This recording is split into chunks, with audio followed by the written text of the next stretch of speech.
Hello students, मैं हूं गौरव गोयल। तो आज बेसिकली हम लोग का जो टॉपिक है, जो कुछ एक्स्ट्रा टॉपिक बच गए थे हमारे, वो उसको हमें कंप्लीट करना है। तो आज हम पढ़ेंगे सबसे important topic that is notes. Notes basically होता क्या है? नोट्स बेसिकली होता क्या है? एटम के अंदर नोट्स वो कौन सा पॉइंट होता है, कौन सा रीजन होता है जिसको हम नोट्स बोलेंगे। नोट्स अब आप इस तरीके से समझो कि हमने आपको बताया था कि एटम हमारा होता है, ठीक है। अब कंटिन्यूअस इसमें इलेक्ट्रॉन की डेंसिटी नहीं मिलेगी आपको। इलेक्ट्रॉन्स मतलब आपको कंटिन्यूअस फॉर्म में नहीं मिलेंगे कहीं भी, आप अगर प्रिडिक्ट करो तो, ठीक है। इस तरीके से अगर आपको मिल रहे हैं तो यहां पर मतलब इलेक्ट्रॉन्स आपको हर जगह हैं। जिस तरीके से हमारा थॉमसन ने बताया था कि पॉजिटिव चार्ज यूनिफॉर्मली डिस्ट्रीब्यूटेड है, तो आप तो इस तरीके से यूनिफॉर्मली इलेक्ट्रॉन्स को डिस्ट्रीब्यूट कर दोगे, ऐसा बिल्कुल भी नहीं है। तो अब हमारा जो एटॉमिक मॉडल होता है वो हमने समझ लिया था कि कुछ हमारे पर्टिकुलर रीजन होते हैं। जैसे हमने नील्स बोर ने बताया था कि हमारी वो ऑर्बिटल्स या ऑर्बिट बोल देंगे कि जहां पर हमारा NH/2π = mvr आ रहा था। तो एंगुलर मोमेंटम के इंटीग्रल मल्टीपल ऑफ h/2π ये आ रहा था। ये अगर चीज हमको मिल रही है, r अगर इतनी आ रही है, तो उस रीजन में उस पाथ को हमारा ये कोई पट्टी नहीं बनेगी एटम जैसे ट्रैक बनाओ वहीं पर इलेक्ट्रॉन घूमेंगे, ऐसा नहीं है। ये रीजन हो जाता है यहां पर इलेक्ट्रॉन डेंसिटी हमको मिल सकती है, मतलब इलेक्ट्रॉन हमको मिल सकते हैं, ये बोल सकते हो, ठीक है। अब जहां पर इलेक्ट्रॉन्स हमको नहीं मिलेंगे, जैसे ये हम जो बना रहे हैं, ये समझो यहां पर इसमें इलेक्ट्रॉन्स हमको मिल सकते हैं, ठीक है। अब जहां पर हमको इलेक्ट्रॉन्स नहीं मिलेंगे वहां पर उस एरिया को या उस पॉइंट को हम क्या बोल देंगे? उस पॉइंट को हम बोल देंगे नोड्स। क्या बोल देंगे? नोड्स। तो नोड्स की डेफिनेशन आप लिख सकते हो, द पॉइंट और area in an atom where electron density या probability of an electron is zero. वहां पर जीरो होगी, वहां पर इलेक्ट्रॉन्स हम नहीं डिटेक्ट कर पाएंगे, ठीक है। तो उस एरिया, उस पॉइंट को हम क्या बोल देंगे? नोड्स। आप लिख सकते हो जैसे जैसे हम बोल रहे हैं। तो द पॉइंट और area in an atom where the probability of an electron is zero, जहां पर हमें इलेक्ट्रॉन की प्रोबेबिलिटी क्या हो? जीरो मिले, उस पॉइंट और उस एरिया को हम क्या बोल देंगे? नोड्स। अब हम देखेंगे नोड्स हम कैसे निकालेंगे, कितने टाइप्स के नोड्स होते हैं, उसको हम कवर करेंगे बेसिकली, ठीक है। तो अब लिख सकते हो, ये डेफिनेशन आप लिख लो पहले, फिर हम बताते हैं। तो अब हमने डेफिनेशन जो हमने बताया था, द पॉइंट और area in an atom where probability of an electron, लिख सकते हो, एन इलेक्ट्रॉन इज जीरो और इलेक्ट्रॉन डेंसिटी इज जीरो, ठीक है। बेसिकली ये हमारे वो रीजन हम कह सकते हैं जहां पर इलेक्ट्रॉन डेंसिटी, इलेक्ट्रॉन की प्रोबेबिलिटी जीरो होगी। अब ये कितने टाइप्स के होते हैं? दो टाइप्स के होते हैं, radial and angular nodes. Radial nodes को हम कभी कभी हम स्फेरिकल नोड्स भी बोल देते हैं, ठीक है। देखो बेसिकली रेडियल नोड्स हमारे, समझ सकते हो उसको हम कैसे निकालेंगे। ये दोनों चीज पे डिपेंड करते हैं। स्फेरिकल नोड हमारे दोनों चीज पे डिपेंड करते हैं। कौन कौन से क्वांटम नंबर पे? n पे और l पे, मतलब हमारा प्रिंसिपल क्वांटम नंबर और एजीमुथल क्वांटम नंबर। तो मतलब ये इसका जो फॉर्मूला आएगा वो आएगा n - l - 1 और इसका केवल l के बराबर, जितने हमारा l होगा वो हमारा एंगुलर नोड बता देगा। अब देखो, अगर हमें टोटल नोड निकालना हो, टोटल नोड जब निकालेंगे तो दोनों नोड्स को हम क्या कर देंगे? प्लस कर देंगे। दोनों नोड्स प्लस कर दो, radial node plus angular node दोनों को जब प्लस कर देंगे तो बेसिकली हमारा क्या निकल आएगा?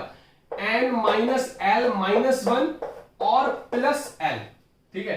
टोटल हमारा क्या हो गया? n - 1। तो टोटल जो नोड निकलेंगे वो n - 1 के बराबर में निकलेंगे। तो हमें अगर टोटल नोड की बात, क्वेश्चन में अगर टोटल नोड पूछे गए तो केवल आपको n की जरूरत है वहां पे। अगर स्फेरिकल रेडियल नोड पूछे गए तो वहां पर दोनों की जरूरत है, प्रिंसिपल क्वांटम नंबर और एजीमुथल क्वांटम नंबर। और केवल एंगुलर नोड अगर पूछे गए तो वहां पर केवल एजीमुथल क्वांटम नंबर की आपको जरूरत है।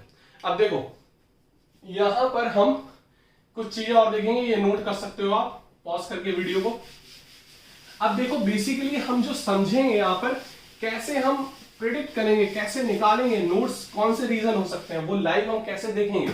जैसे हम आपको बता दें, जैसे हमारी p ऑर्बिटल होती है, ठीक है, तो p ऑर्बिटल हमारी कुछ इस तरीके से होती है, क्लियर, कुछ हमारी इस तरीके से होगी p ऑर्बिटल। अब हम अगर यहां पर देखो, यहां पर ये जो ऑर्बिटल बता रहे हैं, ये बेसिकली क्या बता रहा है, यहां पर वो रीजन है जहां पर इलेक्ट्रॉन्स हमको मिल सकते हैं, ये वो रीजन है जहां पर प्रोबेबिलिटी ऑफ इलेक्ट्रॉन है यहां पर, ठीक है। लेकिन यहां के बीच में अगर हम यहां पे प्लेन डालें, ठीक है, तो प्लेन डालेंगे तो यहां पर हमको नहीं मिलेगा, इस प्लेन में, इस पॉइंट के प्लेन में हमें इधर पे नहीं मिल रहा। अगर हम एक्स एक्सिस, इसको एक्स एक्सिस मान ले रहे हैं, तो ये प्लस एक्सिस की तरफ जाएंगे तो हमको इलेक्ट्रॉन्स मिल सकते हैं, माइनस एक्स की तरफ जाएंगे तो हमें मिल सकते हैं, लेकिन वाई और जेड में, वाई में जाएंगे या जेड में जाएंगे तो हमको नहीं मिलेंगे, मतलब वाई जेड प्लेन में हमको नहीं मिलेंगे। तो यहां पर इस तरीके से हम समझ सकते हैं। तो इसी तरीके से हम p की कोई भी ऑर्बिटल में देख लेंगे, वाई एक्सिस और जेड एक्सिस। बेसिकली ये जो प्लेन हमने डाला, यहां पर इलेक्ट्रॉन डेंसिटी यहां पर कम है, हमने प्लेन डाला, तो इस प्लेन को हम बेसिकली बोल देते हैं नोडल प्लेन। क्या बोल देंगे? Nodal plane. नोडल का मतलब बस समझ लो कि यहां पर इलेक्ट्रॉन की प्रोबेबिलिटी 0 है। अब यहां पर हमने प्लेन डाल दिया तो वो नोडल प्लेन कहलाने लगेगा। यहीं पर अगर हमने डी ऑर्बिटल में बनाया, ठीक है, अगर ये एक्सियल ऑर्बिटल हमने बनाई, डी की हमारी दो टाइप की ऑर्बिटल है, हमने आपको बताया था। अगर हमने इसमें एक्सियल बनाई तो एक्सियल में ये एक्स और वाई एक्सिस के बीच में हमारी बन रही है। तो यहां पर जो ये लोब्स आ गई हैं, यहां पर ये लोब्स बता रही है, यहां पर इलेक्ट्रॉन डेंसिटी है, इन लोब्स के अंदर आपको इलेक्ट्रॉन्स मिल सकते हैं। लेकिन अगर यहां पर अगर हमने प्लेन डाल दिया, ठीक है, प्लेन डाल दिया, तो यहां पर हमें नहीं मिलेगा, ये जो प्लेन है यहां पर हमें नहीं मिलेगी। इस तरीके से हम समझ सकते हैं, यहां पर हमने ये प्लेन डाल दिया तो हमको यहां पर नहीं मिलेंगे इलेक्ट्रॉन्स। क्लियर हो रही बात की नहीं? तो ये हमारे नोडल प्लेन कहलाएंगे। क्या कहलाएंगे? Nodal plane. अगर हमने ये तो एक्सियल हो गई, हम नॉन एक्सियल में डाल देंगे तो नॉन एक्सियल में भी आप इसी तरीके से प्लेन बना सकते हो, तो वो नोडल प्लेन्स कहलाते हैं। नोडल प्लेन की डेफिनेशन क्या बोलोगे? अ प्लेन बिटवीन ऑर्बिटल्स बोल सकते हो, a plane between orbitals or plane in an atom where an imaginary plane, कोई ये प्लेन बना नहीं होता, हम इसको बनाते हैं, एज्यूम करते हैं, तो an imaginary plane in an atom of an orbital where electron probability, the finding of electron probability is 0 और इलेक्ट्रॉन डेंसिटी is 0, तो वो नोडल प्लेन हो जाएगा। बस हमने जो एरिया कवर किया वो प्लेन कवर किया, मतलब 2D, तो वहां पर हम उसको नोडल प्लेन बोल देंगे। क्लियर हो रही बात की नहीं? तो ये हमारे नोडल प्लेन कहलाते हैं। इसको नोट कर सकते हो, फिगर भी बना सकते हो, जल्दी करो थोड़ा, और टोटल नोड आप लिख सकते हो। उसकी कुछ क्वेश्चंस हम और देख लेते हैं। देखो यहां पर क्वेश्चंस कैसे आ सकते हैं। आपसे ये पूछा जा सकता है कि आप बताइए 2p में कितने नोड होंगे, ठीक है, कितने नोड। यहां पर नोड पूछा गया तो टोटल नोड ही समझना हो, तो 2p में कितने नोड होंगे, टोटल नोड। तो टोटल नोड कितने हो गए? n-1 आप बताते हो, यहां पर टोटल नोड आप निकाल लोगे, total node is equals to n-1, तो n यहां पर क्या है? 2 है, तो आपको कितना मिल जाएगा? Total node 1। अगर यहीं पर अगर आपसे पूछ लिया गया कि एंगुलर नोड बताओ यहीं पर, तो एंगुलर नोड कैसे निकालोगे आप? एंगुलर नोड कैसे निकालोगे? L के बराबर, तो L यहां पर क्या है? P के लिए 1 होता है, आपको पता है, S के लिए 0, P के लिए 1 और D के लिए 2, F के लिए 3, तो यहां पर कितना हो जाएगा? Angular node 1। अगर तुमसे पूछा जाए कितना रेडियल नोड बताइए इसके, तो रेडियल नोड क्या होगा? n-l-1, n-l-1, तो n की वैल्यू कितनी है? 2, 1 और 1, टोटल कितना होगा? 0। तो यहां पर रेडियल नोड 0 निकलेंगे। समझ में आ रही है आपको बात? यहां पर रेडियल नोड कितने निकलेंगे? 0। अब देखो एक चीज समझ सकते हैं, यहां पर अगर हमें रेडियल नोड दिखाने, तो देखो यहां पर हम फिगर आपको बता रहे हैं, जैसे आपसे पूछा जा सकता है कि 2s में कितने रेडियल नोड होंगे, तो 2s में हमारे कितने होंगे? 1 होगा, ठीक है। अब देखो आप इस तरीके से समझ सकते हो इसको कि ये हमारा पहली हमारी है, ठीक है, पहली शेल, ये हमारी दूसरी शेल, ये हमारी तीसरी शेल। क्लियर?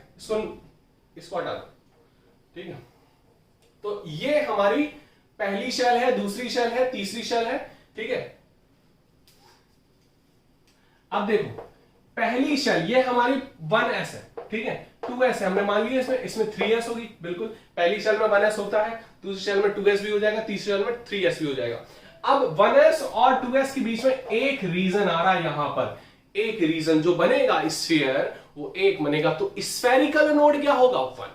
अगर हम बात करें यहां पर तो दो स्फेरिकल नोड रहेंगे, एक तो इसके बीच में और एक इसके बीच में, तो दो स्फेरिकल नोड हमको मिल जाएंगे यहां पर। अगर 3s में पूछा तो दो स्फेरिकल नोड होंगे और 2s में पूछा तो 1 स्फेरिकल नोड होगा। तो इस तरीके से आप प्रिडिक्ट कर सकते हैं। ठीक है, हम आपको एक ऑर्बिटल डी की और रह गई थी, जो हमें डी की ऑर्बिटल उसका अलग फिगर है जिसका नाम है डी जेड स्क्वायर, इसको भी हम आपको बता चुके। ये दो ऑर्बिटल्स का कॉम्बिनेशन होती है, d x square minus y square तो अलग हो गया, ये एक्सियल है, दो एक्सियल ऑर्बिटल्स का ये कॉम्बिनेशन होती है। तो d y square minus z square और d z square minus x square, ये दो ऑर्बिटल्स का कॉम्बिनेशन होती है। कौन कौन सी? D y square minus z square plus d z square minus x square, दो ऑर्बिटल्स का ये कॉम्बिनेशन होती है। अब इसका जो फिगर बनता है, ये 8 लोब्स कंबाइन होती हैं, तो जो फिगर बनेगा इसका वो कैसा बनेगा? ऐसा बनेगा। ठीक है, ऐसा बनेगा। समझ में आ रही बात की नहीं? तो जब ऐसा बनेगा, अब देखना यहां पर प्लेन नहीं बनेगा, यहां पर आपको नोडल प्लेन नहीं मिल सकता। देखो इसमें जो फिगर बनेगा वो इस तरीके से रहता है, ठीक है, डी जेड स्क्वायर का। तो यहां पर आपको यहां प्लेन नहीं मिल सकता, क्योंकि यहां प्लेन में आपको मिल जाएगी, ये मिल जाएगी। देखो यहां पर आप करोगे तो प्लेन डालोगे तो यहां पर ये मिल रही है इलेक्ट्रॉन डेंसिटी, लेकिन यहां पर कोन मिल सकता है। क्या मिल सकता है? कोन, ऐसा। ठीक है, ये मिल जाएगा। तो यहां पर ये बन जाएगा क्या? नोडल कोन बोलते हैं इसको। क्या बोलते हैं? नोडल कोन। ये बेसिकली थोड़ा सा 12th क्लास में नहीं है, लेकिन थोड़ा सा ऊपर की चीजें हैं, हल्की सी ऊपर की चीजें हैं। तो ये नोडल कोन हो जाता है। मतलब फिगर, मतलब मान लो जहां पर इलेक्ट्रॉन प्रोबेबिलिटी 0 हो, यहां पर इलेक्ट्रॉन डेंसिटी 0 हो, तो वो चाहे नोडल कोन हो, नोडल प्लेन हो, नोडल स्फीयर हो, कुछ भी हो, तो वो इस हिसाब से हम उसको नाम दे देंगे फिगर के हिसाब से। नोडल का मतलब होता है वेयर इलेक्ट्रॉन डेंसिटी इज 0। इस तरीके से हम चीजें को यहां पर समझेंगे। क्लियर हो रही बात की नहीं? तो हम कुछ क्वेश्चंस और देख लेते हैं, एक दो। इसको आप नोट करना हो, फिगर बना सकते हो इसको। हम इसको हटा देते हैं। देखो यहां पर देख लेते हैं। देखो और क्वेश्चंस में हम कैसे निकालें, और क्वेश्चंस कैसे कैसे आ सकते हैं आपसे।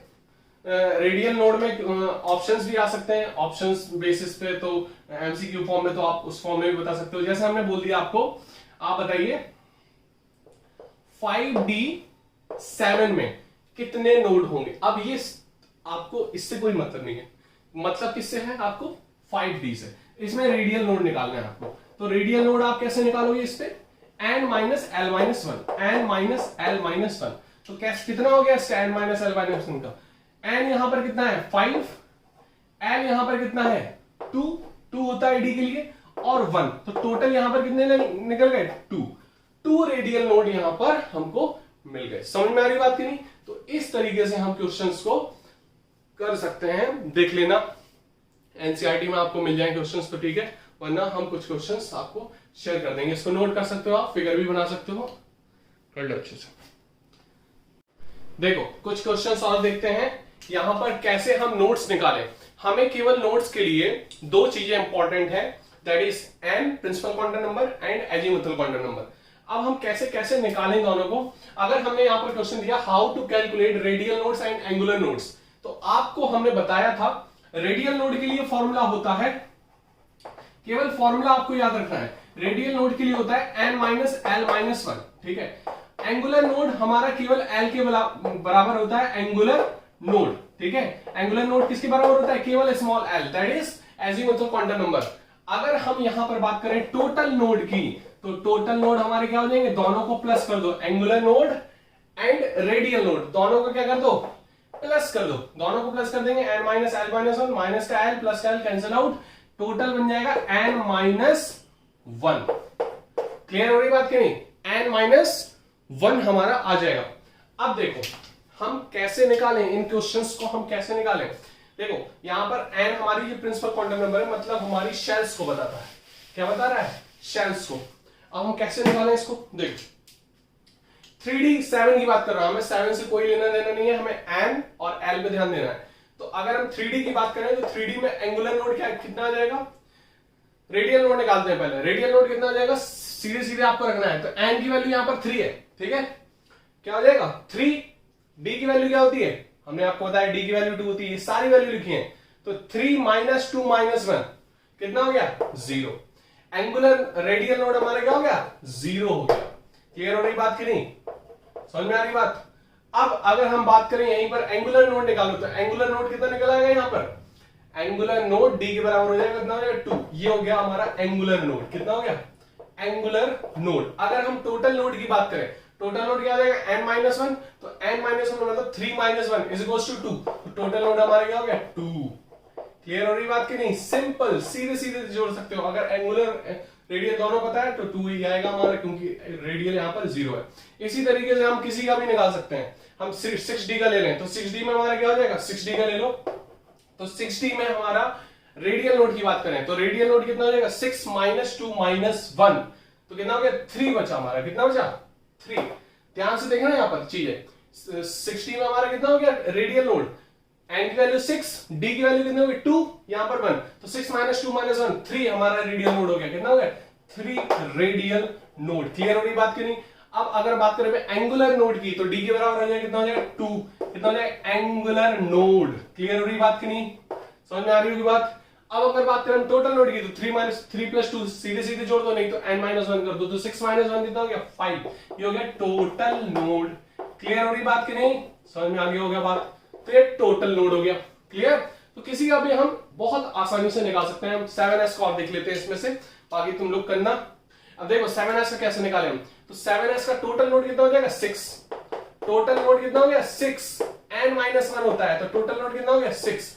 अब इसमें से एंगुलर कितने हैं और रेडियल कितने हैं। रेडियल की बात करें तो रेडियल में बात करें तो कितना हो जाएगा n-l-1, n-l-1, तो l यहां पर 0 है, तो n- अब जहां पर l 0 है वहां पर एंगुलर नोड होता ही नहीं है, मतलब s के लिए एंगुलर नोड 0 होता है, तो यहां पर एंगुलर नोड तो 0 हो गया। ये टोटल रेडियल नोड 6 होंगे, क्योंकि ये n-0-1 तो 6, ये टोटल जितने टोटल नोड हैं ये 6 आ रहे हैं, ये पूरी की पूरी क्या है रेडियल नोड है। यहां पर एंगुलर नोड 0 है, जब भी s आ जाए वहां पर एंगुलर नोड क्या होता है 0 होता है। क्लियर, तो अब समझ में आ गया होगा कि नोड कैसे निकाले। नोड के लिए आप लिख सकते हो। अब हम देखेंगे कुछ मैग्नेटिक प्रॉपर्टीज, इसको नोट कर लो।